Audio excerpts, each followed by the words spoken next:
Hello and welcome to the About Small Business podcast. Thank you for joining us again. If you could like and subscribe the podcast if you're enjoying what we're doing, and don't forget to click the little notification button which will tell you when we've got something coming up. This is the 20th edition of the podcast, so thanks to everyone for the support. It's absolutely fantastic of you to join us in this way. This episode I'm going to be chatting to Melanie Green from the Baby Grows Scan Clinic in Ledgate. Melanie, thank you so much for joining me and coming on the podcast. It's a genuine pleasure. Very welcome. Thank you for having me. It's now, I didn't even know this kind of thing existed. I was fascinated when you sort of messaged me and told me what you did, because I just kind of assumed that things like this, they just happened in hospital. So for people who are ignorant like me, would you just be able to give me just an outline of what it is you do? Yeah, of course. So we offer private scans to women in pregnancy from as early as 6 weeks right through to 41 weeks in pregnancy. So it's an additional service to the NHS. So women, only if you are a low risk pregnancy, which we want everybody to be, nice and normal, nothing to worry about, you get 2 routine scans with the NHS, one at about 12 weeks. That's where we date your pregnancy and look for other things, screening and things. And then you get another one at around 20 weeks, and that's it. And women want to touch base with their baby more often.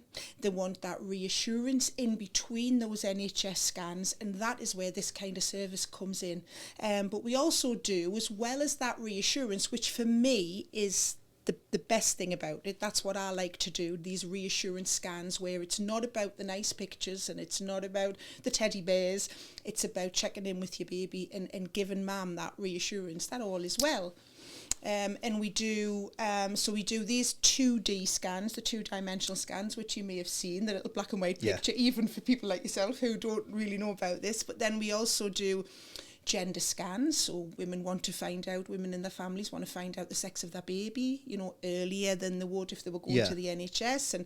And then, of course, later on in pregnancy, we do the all-one singing and dancing 4D scans, which is, Wow. Yeah, so we do the 4D scans, which is really popular. They're really popular, those scans. And this service has been around quite a while now. I find it fascinating because I suppose you could argue that as a man, I might be forgiven for not prioritising this kind of thing with my thoughts. But everything that you're saying just kind of makes so much sense. Obviously, you're going to want to make a little bit, sort of check in a bit more. Yeah. I suppose it's going to relieve anxieties. It's going to relieve worry. And sort of possibly, I mean, would it be fair to say that you could pick up potential issues that might be missed otherwise? So this is it's not for diagnostic purposes, this service that we provide here at Baby Grows. So it's not for diagnostic purposes. It is what the nationally is called souvenir scanning. Right. However, I am a qualified midwife and I am a qualified sonographer. Right. And so I have certain things within my policies that I will look for and certain things I don't look for. So for example, as I said before, this is an additional thing to your NHS scans. So the NHS scans are where we're looking for, to rule out certain abnormalities, etc. Whereas this is about, as I say, touch and base with your baby, but there are things, if I see anything, because I am the sonographer, as well as everything else with all my hats, but so if I see anything at all that isn't normal, I will refer that woman to the NHS. So just from what you're saying, if I'm picking up correctly, you don't need the qualifications that you have. You don't necessarily need the experience that you have, but obviously that's something not necessarily that you're offering. As you say, you've been fairly clear this is a souvenir scan, but obviously you do have that experience which you can draw on if needs be. So someone like myself, I could set up and do something like this if I was minded to. I'm not sure it's within my skill set. Yeah. But I might enjoy the camera work and things like that. But I mean, to be quite, there are across the country, there are hundreds of these. And they were getting this service, this private scanning service, and a lot of them have got a bad name. and it was become they had a bad name for themselves. And when I set out, that is absolutely not what I wanted to do. And I found out, I was, looked into it a lot, obviously. And what I found out was you can, like you say, you could actually, I could show you how to get a picture of a baby's face on a scan, and this is happening around the country. It's some places where you will go in and a woman will come in with her family, get a picture of baby's face by a sonographer who isn't a registered health professional, and you pay for your picture and off you go. So sorry, just to clarify, a sonographer, do you need any kind of qualification for that? Is that just someone that's bought the machine? A radiographer is a registered professional. Right. Sonography is something you would do in addition to radiography. So it tends to be, I do have a qualification, I do have a qualification in postgraduate in sonography. However, anybody for these souvenir scan purposes can just go along and do it. But what my huge concern is with those types of places is, without sounding, and it does sound insensitive, but I mean it from from a good place, you could be scanning a baby that could be something very wrong with that baby, to put it bluntly. I've got to say, I think if I was going to use a service like this, as I say, when my kids were, I didn't even know it. Until you got in touch, I didn't know this kind of service existed. Yeah. I think I'd feel a lot more comfortable going to someone with your experience. Yeah. So can we just take a step back from that a second, now that you've enlightened me? I know what you do, well, certainly a little bit more about what you do. And you've already mentioned the fact that you, in a previous life, you've been a midwife. How did, at school, once you left school, what was your next step from there? I was, you can ask me mum what I was like at school, Barry. No, I didn't like school. Not for you? Didn't like school. It wasn't for me. It was that, looking back now in my 50s, I look back and think, that just, I was trying to fit in, I guess. And although from everybody's perception, I imagine I would fit in, I was, I didn't, on the inside, I wasn't fitting in. Right. I didn't know what I wanted to do when I left school, and I did quite a few things. I trained as a hairdresser initially. Okay. I trained as a hairdresser initially, then I got bored of that, so I then went to work in a factory just to make some money. I then got bored with that. I was working as a waitress and a bar staff all over the place. Then I was working in retail. I've done loads, and I was promoted in retail, so I kept getting these, managers' jobs, which I didn't actually want. And that was kind of my life. And it was, then I was I think a lot of people just fall into that, don't they? And particularly when the promotions come, more money comes. Yes. And they just kind of get caught up in it, and they do get to a stage, I mean, certainly I did, where it's like, you're just frustrated. It's like, what's it? I mean, I didn't get the promotions that you did, to be honest, but it's an interesting one. You do, you just fall into it. And I think then that you were just expected to leave school and do something. It was a YTS for me. You remember the YTS, and that was how I got into hairdressing. You were just expected to just do something, whereas now, the young people now, they have there's much more options out there, I think. Isn't there? There's more for them to do now. So I just kept, as you say, falling into from one job to another. I was never, ever, ever out of work. Yeah. And that was, I think, down to, my parents. It was just, that was something you did, you worked. And it's as simple as that. And then I was a self-employed singer for a while. Right. I did that for a while. Then I had my daughter. And it was when I had her that I thought, right, okay, I need to do something proper. I need something, and that. So I was a mature student when I went to do midwifery. Oh, right. So I was in my late 30s when I went to do midwifery. So, and then from then on, I started as a midwife. How did you find that, going back to essentially back into education? Yeah. Because I mean, you've just said you didn't really like it. Was that not quite daunting? Because it was daunting, however, completely different to school.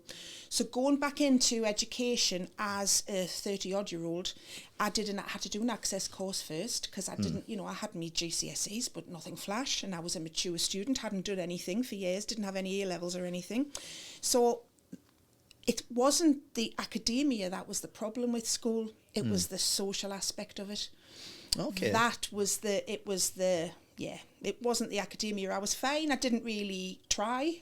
I don't mind admitting that. Very I think honest. So many of us, I didn't really try at school. I didn't. I had other things on my mind, And so going back and then going to university, it was actually, I loved it. I absolutely loved university training as a midwife. It's interesting because, with you saying you didn't enjoy the social side of school, just talking to you now, you don't seem like the kind of person who'll be sort of a shrinking violet.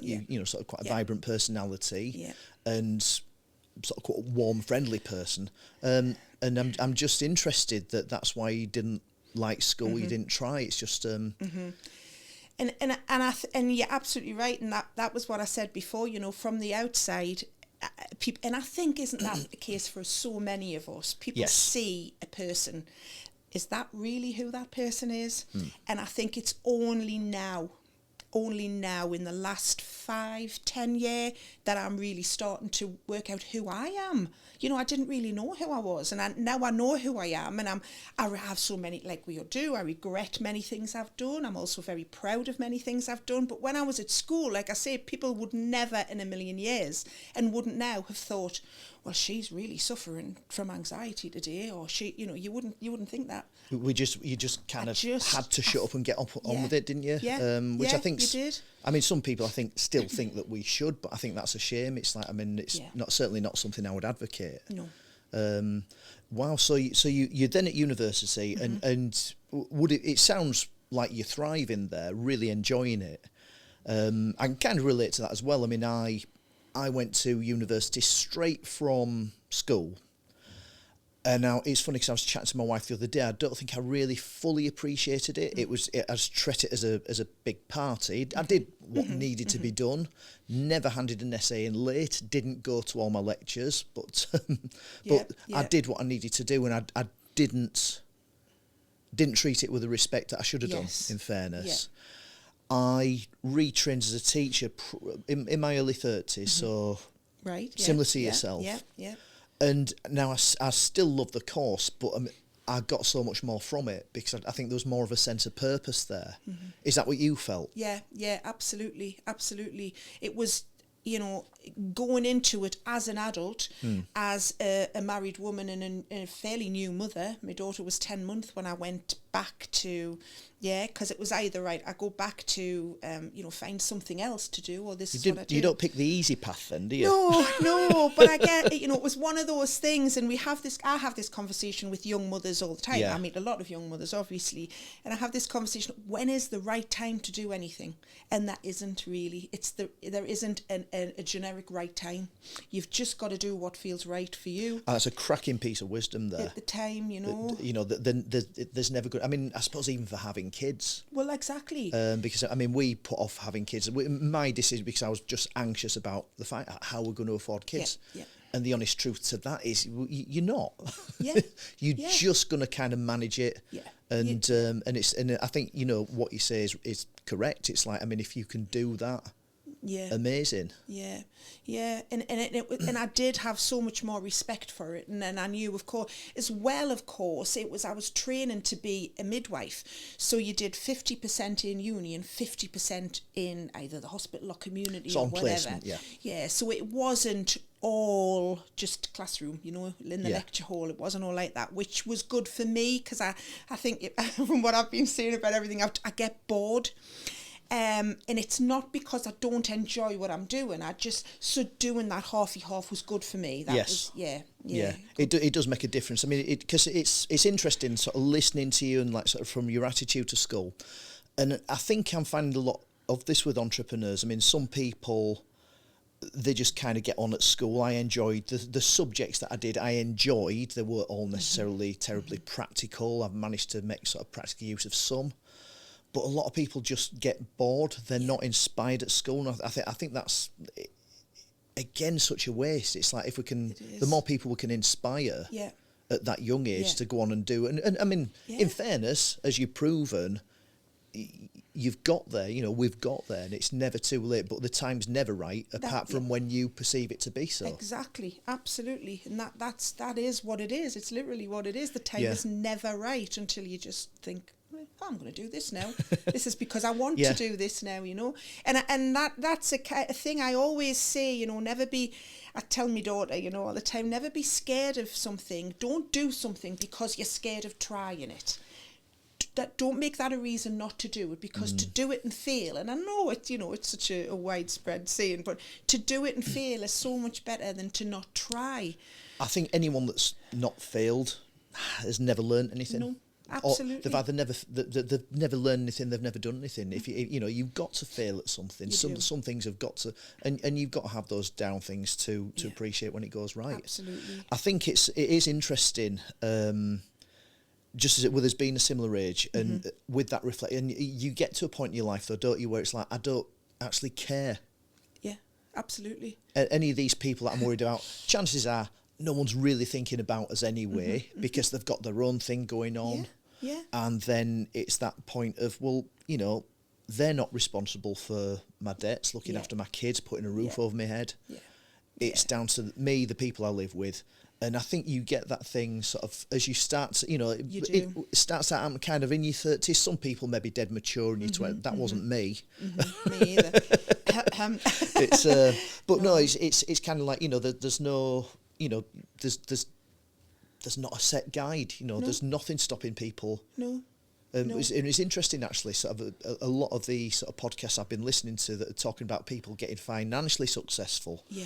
Most people aren't hitting that until they're in the 40s, 50s, 60s even, that they're hitting the big bucks. Yeah. And similarly, if you can kind of achieve some kind of passion at that age as well, as long as you get there, it doesn't matter, and it's the journey. And I think sort of watching the stories that we're getting from these podcasts, that's becoming more and more apparent.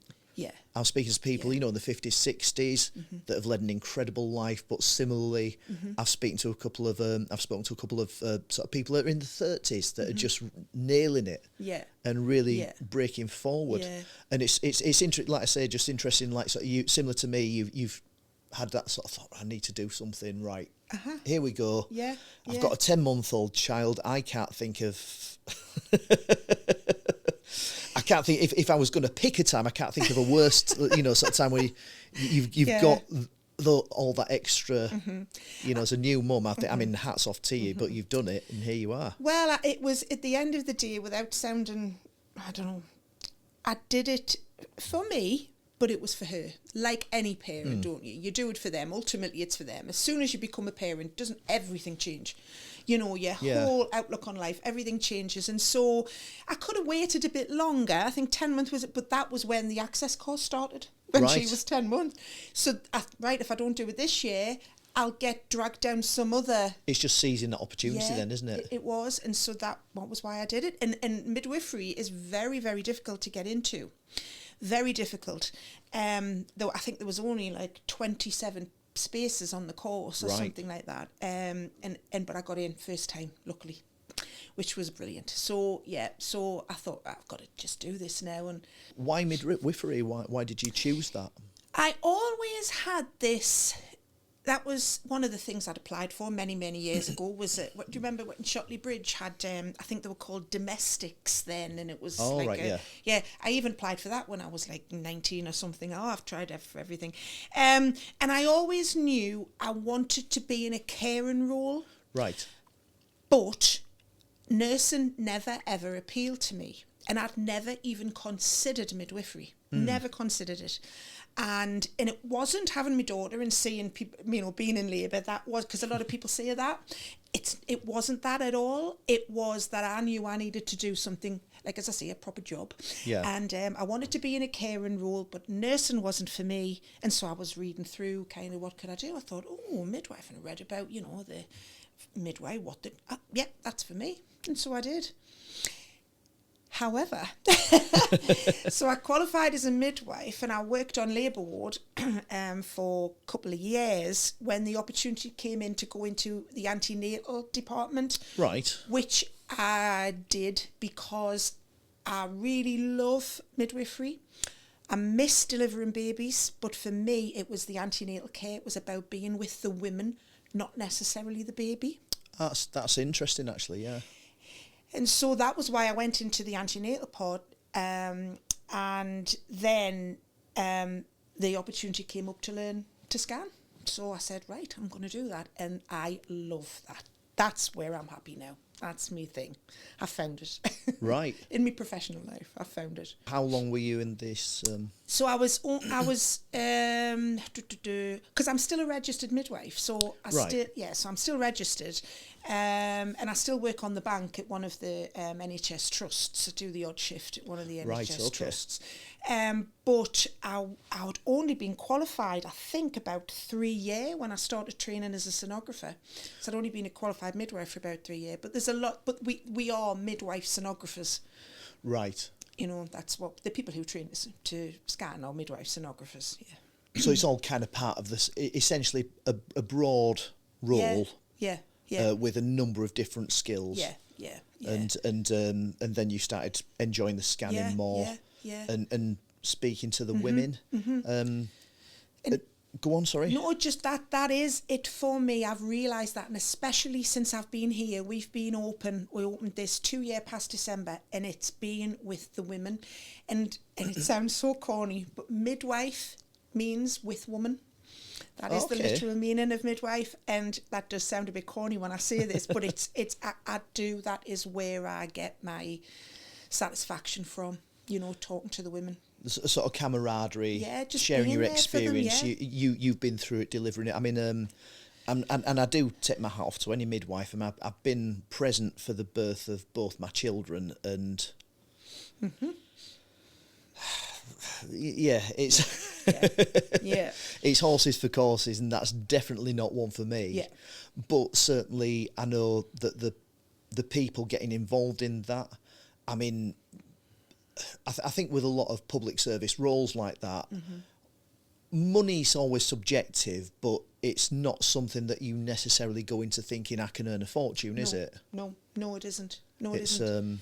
And even with this, and you know, despite you know what people might think, you know, I think when you set up your own business, it's so you can make a fortune or whatever. That isn't why I set this up. I think that's possibly a naive view of people setting up, because it's I think apart from anything else, you never know what anyone's financial situation truly is, do you? No, it's like, I mean, you see people driving around in brand new BMWs, Audis, Mercedes, whatever brand they happen to pick. It could be leased. They've stretched themselves to the max on a mortgage, and you just don't know. But I mean, it's fairly clear. I mean, your direction. I don't think, you know, it's not uncommon even to see, you know, sort of a direction that's we sort of been just kind of going with the flow almost, aren't you? Work-wise. Yeah. And then making a decision about your future, inspired by your daughter, inspired by your family, I suppose, as much as anything else. Yeah. And then really found a passion within that.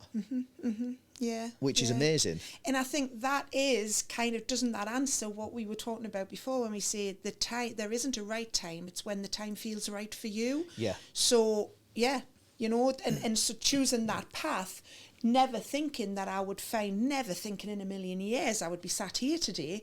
It was just never crossed my mind my whole life up until the last few years. But it's now I realise after doing it, this is where I'm meant to be. We did say before we started filming as well, you were largely motivated by wanting to provide a service to the community. Yeah. At what stage then? Because, I mean, I don't think anyone, well, you still do it. I don't think anyone would argue that since you got involved in this, you have been providing a service. What specific service did you feel was perhaps missing, not adequate from what most of us take for granted that we just go to the NHS, we get our 2 scans and that's it. What prompted that sort of realisation for you that there was a market for it and a need for it? One, I knew there was a market for it because, of course, I was doing the same job in the hospital. Yeah. So I was seeing women every day, and, 5 out of 10 of those women I was seeing every day were saying, "Oh, I'm going for a private scan. I've had a private scan." And I look, because I wouldn't want to, I haven't got a competitive bone in my body. So I knew that if I was going to do this, it had to be, I couldn't compete with another company, who was offering this service. And I looked, and there wasn't one within a 15-mile radius of Downside. I thought, right, I'll live in Consett. I've lived in Consett for 50 years. I live in Consett, and I knew that there wasn't a one in this area. And I used to say to my colleague, who is now a very, very dear friend of mine, who now works here as well, and we used to work together in the scan room at the hospital, and we used to see, people always used to say to me, "Why don't you open your own clinic? Why don't you open your own, do it, you can make a lot of money." And I used to say to my friend, because I don't want to feel like I'm exploiting women. How can I possibly charge a woman for something that I'm doing in the hospital and get paid for by the NHS? How can I do that? I can't take the money. I can't do that. And she said to me, because the women want it. Yeah. They're going somewhere else for it. So you either do it yourself. Yeah. And I thought, actually, yes, yeah. And I've now, in mind, that was a hard transition. Removing my NHS hat and putting on my private hat. That was a hard, charging women. That is something I've found quite difficult, if I'm honest. That is quite interesting, but I can see exactly where you're coming from. But yeah, I mean, I agree with your friend. If the demand's there, yes, it's better to provide that. And obviously, I think with any business, I think everyone kind of accepts now you've got this equipment doesn't come for free. Absolutely. And and nor does your time. No, that's right. And I have to make a living, and of course I do. And I charge fair prices. Yeah. They're not extortionate, but at the same time, they're not dead cheap. Because another reason for that, I suppose, is when I was seeking all of this business advice, when I was setting up, is about, you don't want to undersell yourself, really, do you? I think that the danger with that as well is, like, sort of, if you're too cheap, then people are wondering why. Absolutely. So you've got that to consider as well. Yeah. So so in terms of getting set up for yourself, because I mean you've got a job that fundamentally you're happy with.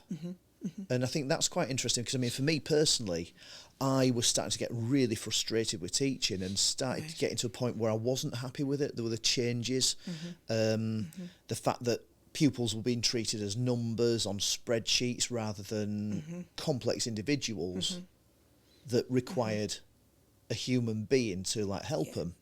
And so for me, I almost had to leave. Yeah. And I had to do something for myself. And I know a number of people I've spoken to on this podcast, it's not necessarily, it wasn't for me a brave decision or anything like that, but you sound to be the opposite. It's like you're doing something that you're loving. Yeah. I think, really what happened was it's everybody's story this day, COVID struck. Right. And I think that that was the turning point for me. I was happy in my job. Didn't want to set up on my own, and because I was offering this service in the hospital. I have to say, not how I offer it here, not how I do it here. Yeah. I can do this, although we are regulated, from higher powers. However, I can do things my way. Right. As long as they're meeting regulations, I can do them my way. And I found that. So I'm still, because I feel I'm digressing here, but I have a professional kind of, I like to be professional, I like to do things professionally. Yeah. But I can do it, as I say, my way. I Yes. can still do it professionally, still follow the rules, but my way. Yeah, so you're not overly regulated. That's right. So I think that's a frustration, certainly, that I know teachers are finding at the minute. It's the over-regulation, everything's pandering to Ofsted. Yeah. I've heard the same from the police, I've heard the same from any of the public services. And it's the same within the NHS now, isn't it? I mean, and it's just the same, So is that an element of freedom? That is an element of it, that you can't provide the care. For me, personally, I couldn't provide the care in a way that I wanted to, if that Yeah. makes sense. You know, you can't spend, and I completely understand why. You know, you've got this amount of time for your appointment, next. I get that. I completely understand. It has to be like that in the NHS. Yeah. This works perfect for me because it's a little happy medium. You know, I'm not just sitting, you know, chatting all day and, you know, with my feet up to the women and come in for a coffee, still doing a job. But you can provide the care. Yeah. You can, I suppose, just give that little bit extra that certain people maybe need. Absolutely. Rather than being pushed Yes, out and, yeah, you know, yeah. well, I've got to do it because, you know, I think with a lot of public services, they're understaffed at Yeah. the minute. Yeah. And Yeah. you're just not in a position to be able to give Yeah. what, in your professional judgment, these people perhaps That's need. exactly right. Right. And, yeah, exactly. Yeah, And that as I makes say, sense. you know, COVID, so during COVID, unfortunately, I was somebody who had to shield during COVID, so I couldn't go into work. Right. So as soon as COVID struck, so something like the 17th of March 2020, I think it was, I left the hospital, was told, you need to get out. And I did. And I've never been back because it was so I was working from home some of the time, not scanning, obviously, admin, or delivering babies from home. No, it was admin stuff I was doing from home. But it was during that time that I had to reevaluate my life, my health, and what was right for me. And just since I left the hospital, I haven't been, I mean, I'm not going to go into my personal health and stuff, but I haven't been poorly, shall we say, let's call it that, since I've left the hospital. So that's another reason this is absolutely right for me. That's you know. interesting. Yeah. That is interesting, isn't it? Yeah, it is. Yeah, it was. I mean, you know, you're in the hospital, and you're amongst very poorly people all Yeah. the time, and even in maternity, where people don't tend to be ill. No. In maternity, you know, people are normally fit and healthy. In maternity, you are still in a hospital filled with. Yeah. There's inevitably going to be consequences to that, won't there? Yeah, and I did want to stay. Working at the hospital and do this, but things changed, and I didn't go back, and I'm here. And So what were the first steps from there then? so the first steps were, I was at home thinking, right, what am I going to do? And that was when I kind of was talking to this, you know, my friend in the hospital. What should we do? What should I do? Should I do it? Should I not? Obviously, I spoke to my family. And every time somebody said, absolutely, I came up with, but what if that? What if that? What if that? And then I just thought, you know what? I'm going to register a company name on Companies House. I'm going to do that first. Probably not the way around you do things, but that is the way I did it. I think it was only £12 or something to register a company name, and I did it, and from there it just started snowballing. And I thought, right, and of course, I, you know, looking at more into how do I do this, what will I do about that, premises, everything, and it just got bigger and bigger. I was going to say, because this doesn't strike me as the sort of thing you can do from home or start off small. No, you can't. No, absolutely. So there was obviously quite a bit of funding went in there. So me and my husband used everything we had, every last penny we had. So I'm under no pressure now to make it work. So we used every last penny we had, and I mean, obviously my machine, that was the biggest thing. That was the biggest expense. It does look very impressive. It's very impressive, yes. And that was it was the premises, of course. Yeah, you know, it had to be somewhere suitable. And this isn't ideal because of the stairs. Yeah. There's no disabled access. However, I don't think it's that doesn't seem to have caused a problem for anybody, you know. Healthy pregnant women can walk upstairs. So, it wasn't easy. And it's a case, isn't it? You don't know what you don't know. Yes. And the stuff, Barry, I have learned is unreal. You know, just everything from business. I just knew nothing. And and the more you learn, the more you realise what you didn't know. Yes, exactly. I think that's crucial. It's the sort of thing in business where you don't know anything until you need to know everything. And then it's a never ending. Yeah. It's and And what's great is you never stop learning, and that's it's the process. It's that enjoyable thing. It's like every single person I speak to, I'm learning so much from, and learning so much about, and and that's great for your own sort of just attitudes, mental well-being, and everything about that. Yeah. It's so you've got your premises, things are all set up. Were you then sort of advertising? So we were advertising, just the usual, flyers and posters everywhere. And the thing which I hate personally social media. I just don't do it. I cannot get away with it. And I know I'm in the minority, but it's just something that I feel very uncomfortable with, and I don't know why, I just do.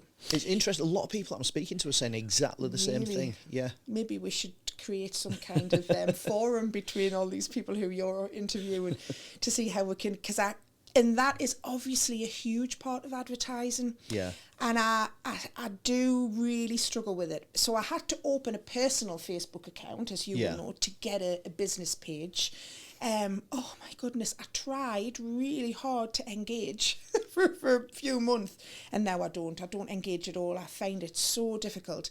And even now, we've been open over 2 years, and even now, I was just talking to somebody actually at Consett Festival at the weekend. I was just talking to somebody who said, you don't put many posts on. I see, and I'm always, I like your posts, and I'm always you don't do many, do you? And I thought, God, no, I don't, and I need to do more.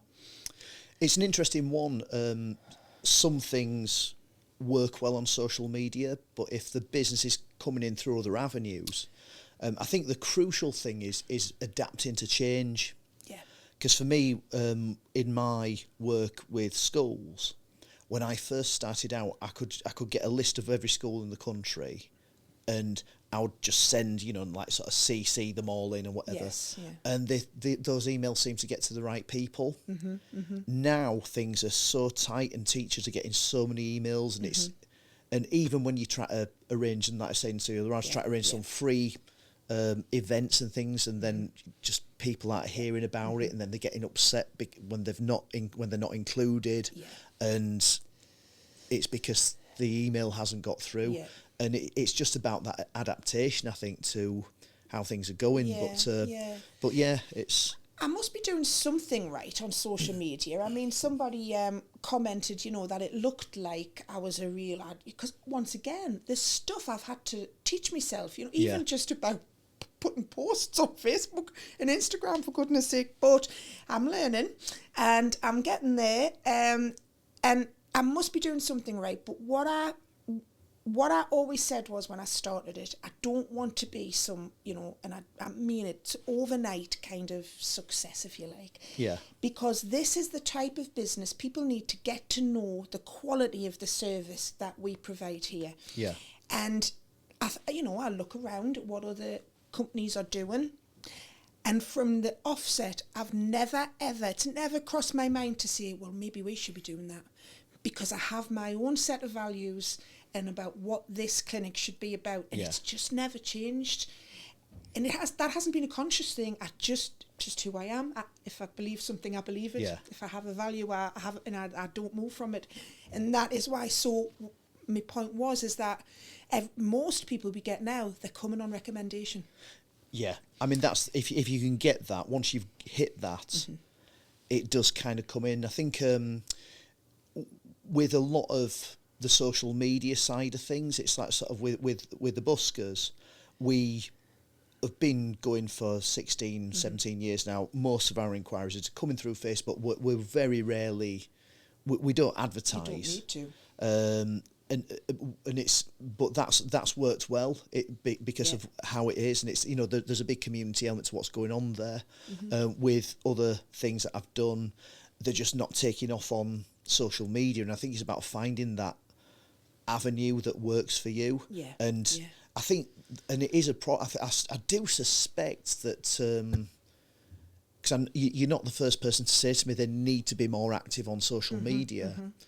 And I can see that, but if you've got other avenues that are working better, Well, that's right. then I think you that's the way to go. It's like if that's what's working for you, just be mindful that you might need to be looking for different avenues. I mean, I don't know, like if there are another 2 or 3 scan clinics that opened up in Consett, you might need to be. I might need to up It's, again.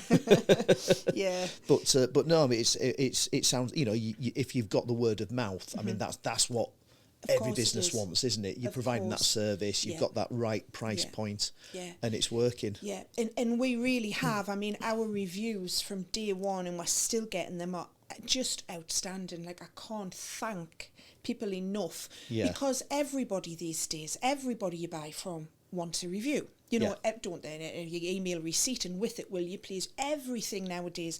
So for someone to put a review, it's because they've had a really good experience. Yes. It's really stood out for them. Yeah, absolutely. And it means that, you know, really, of course it does. It means any business owner, it means the world to them. Yeah. When you, and I'll say, I mean, I wanted to do this, as we said before, for the community, because there wasn't one in this area.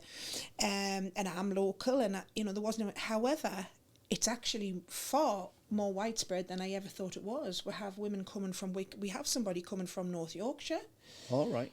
We have people from all over the place. They come from Sunderland, they come from Whitley Bay, they come from... So clearly you're doing something right. I think with the reviews, I did start something through this. It's leave a positive review. It's the right thing to do, because I think generally speaking, people are much more inclined if they have a bad experience. I hate on local pages where people just decide they're going to jump in and start sticking the boot into a small business. Yeah. Now, I mean, I'm not saying people should accept poor service, but take it to the person that's, absolutely. Say you're not happy, don't just go and face it, they did this, that and the other, because there's always more than one side. Of course there is. And but no, if you can leave a positive review, it's the right thing to do. There we go. So little slogan there. Yeah. So it sounds like things are going really steadily, really nicely for you. They are. What's, out of everything that you've achieved, which is a lot, what are you most proud of?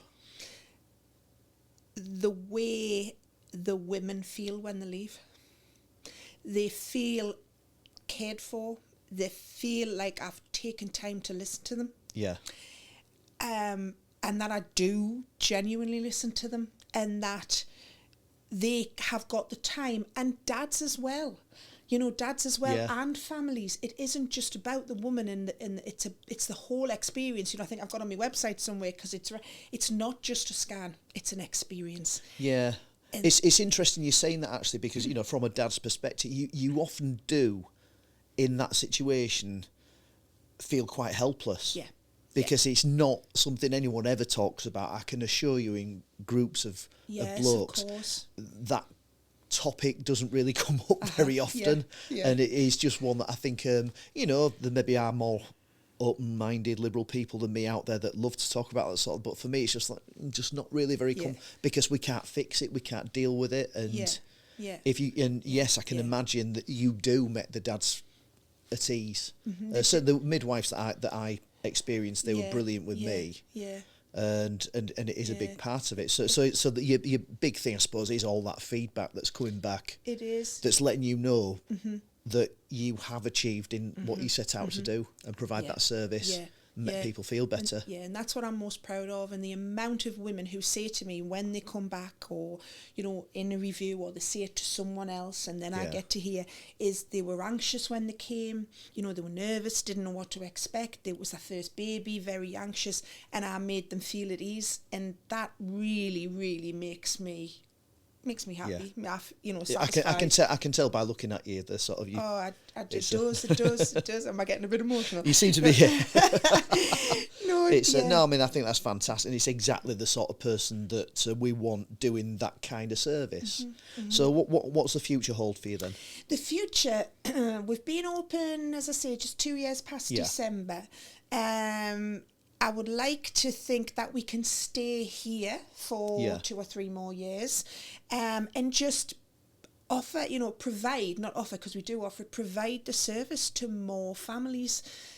Because as I say, everybody who come, and I don't mind, I know I'm blowing my own trumpet, but I don't mind. No, go ahead. It's what it's about, isn't it? Yeah. People love the service here, Yeah. and I just want to keep on doing it. I have 5 staff members, all that, because I have like an assistant reception duties and assistant duties in here, and they all obviously work on 0-hour contracts, so just do the odd shift here and them, all from NHS backgrounds. A few of them still work in the NHS, and I would just like to expand there, so give them more hours, just make the clinic doing exactly the same job, just more of it. Brilliant. Fantastic. Well, you get a lot out of listening to other people, and I've really enjoyed listening to you, Melanie. So I'd just like to say thank you so much for coming on the podcast. It's been a real pleasure learning, and I have learned an awful lot about what you're doing about this kind of service. So thank you so much. Thank you very much. Cheers.